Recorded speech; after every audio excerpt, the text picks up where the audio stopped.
Big breaking news coming in here on Wake Up India. An encounter is currently on. Our reporters tell us in Meghalaya. This exchange of fire is between militants who killed the woman. The news piece that we just brought you, and the police force is going on in Adugre in Williamnagar area of East Meghalaya. Remember these pictures that Rishika and I brought to you yesterday of a woman who'd been brutally executed by her rapists who belong to the GNLA militant outfit in Meghalaya. An encounter is currently on between police and those very militants who perpetrated this absolutely horrific crime. Well, our colleague Manogya Loiwal now joins us live for more on this story. Manogya, we know that additional forces were deployed in Meghalaya yesterday and the situation in fact was very tense. Take us through this latest piece of breaking news that you're bringing to us. Well, the firing is, there is an exchange of fire happening between the cops and of course the militants who allegedly raped the woman in Adugre in Williamnagar area. Right. It's a very remote area and perhaps that's the reason why it took some time for the forces to reach there. There have been extra forces that were deployed after intervention of the Ministry of Home Affairs. We've also seen that the government of Meghalaya had promised stringent action and perhaps that's the reason why the action is now being taken and there is a serious exchange of fire between the militants and the police there. Manogya, what can you tell us about these additional reinforcements that have been sent in there? And also it must be a pretty tense situation in the East Gharo Hills area because these militants have been, mounting violence for quite a while now. Shiv, you're absolutely right. It is a very tense region and we've also seen that the GNLA has been extremely active in their militant activities in this area. They have been creating a menace in this area and especially harassing the locals for extorting money, for killing them. It's not for the first time that such kind of incident has happened there. We've seen that the government of Meghalaya had promised stringent measures that would be taken. However, this time they have seemed to be acting within stipulated time as soon as possible. As far as the extra deployment of the forces is concerned, they have been moved to these areas. But because of the terrain of this region, it will take certain time in reaching the far-flung areas, especially the South Gharo Hills. Manogya, stay with me. I want to bring that story to our viewers just to refresh. A woman's head was blown up after she resisted rape from armed GNLA militants, the same ones who are now in an encounter with the police and security forces in Meghalaya. This is right after that brutal gang rape and murder of girls in Badayu as well. But let's just take you through the story itself as it played out yesterday. It's completely shocked the nation and we're going to return to that breaking news in just a bit. There's an encounter on between police and the rapist murderers and here's what they did to that woman. Here's that report. Attacked, assaulted, molested. And when 35-year-old Joshvina Sangma stood up to the armed militants who tried to rape her, her head was blown off. The woman was at her home with her family of husband and children when the militants of Gharo National Liberation Army attacked their house. They first locked her husband and 5 children into another room and then assaulted and molested her. When she resisted, she was shot at with automatic rifles at point blank, blowing her head almost into 2 pieces. Gruesome, cold-blooded and inhuman. This woman is another case in the growing crimes against women across the country.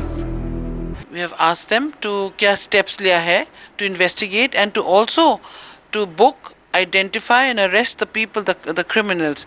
The National Commission condemns this kind of a thing, this sort of a heinous crime on an assault on a woman.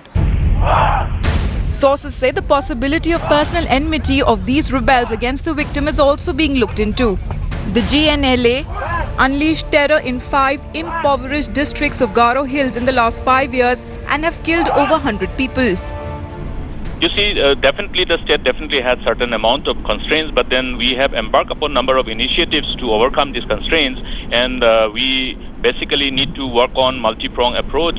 Besides actually, trying to neutralize the militant outfits, we also have adopted the carrot and stick approach, wherein at least comprehensive mechanisms are adopted as part of the initiative to provide the kind of opportunities for our people so that people do not have any reason to have hopelessness as they look at their future and they become, susceptible to all kinds of vested interests who try to lure them to join these kind of militant outfits.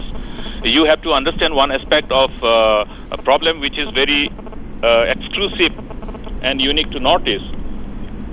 All these militant organizations, all these terrorist organizations actually thrive because they have easy access to sophisticated arms. These are issues which has to be jointly, addressed by all concerned, and as far as the government of Northeast are concerned, including the government of India.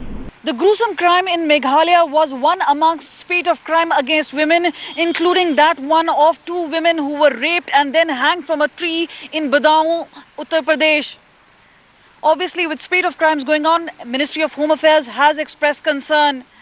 PA Sangma also met the Home Minister and later the Prime Minister and expressed a concern and gave a memorandum and has asked for strictest punishment against the culprits of crime.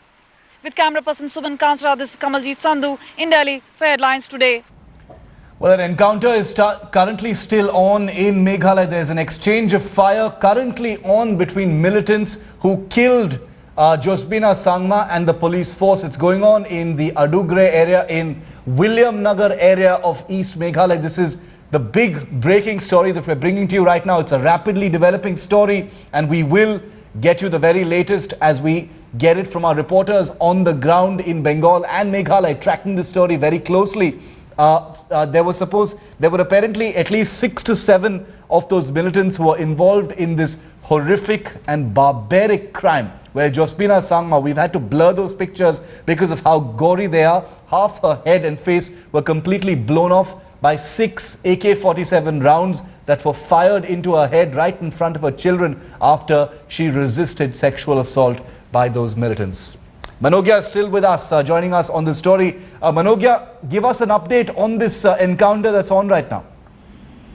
Well, Shiv, as the pictures tell us, even her hands were tied, and that's what the picture reveals on how she was brutally murdered and assaulted, and perhaps that's the reason why this is such a heinous crime. And as Mukul Sangma was rightly pointing it out, that a problem that is unique to Northeast is the easy access to really modified arms in this of this stature. And perhaps that's the reason why the militant activities are always on the surge in this region. The terrain adds to the problem. Well, Manogya, also, time and again, instances like that happen. Sometimes they are reported, sometimes they even go unreported. The fact is that the GNLA has always unleashed terror and violence in remote areas of Meghalaya. And there has been so much rhetoric about the fact that they have easy supply to arms. But really, the state government and the government at the center, for that matter, have been completely ineffective in curbing in terror in this region. Absolutely right. In both the regions, both the governments are responsible. As far as the central government is concerned, they have been blaming it on the Congress government in this state. And despite Congress being at the center and in the state, not much has been done to address the problem of militancy in the Northeast. We've seen that it has been a completely ignored area. Until date, the ignorance continues because the fight between the center and the state has now begun, and perhaps that's the reason why the center is taking action against the state government. However, it's the local people who suffer out of it.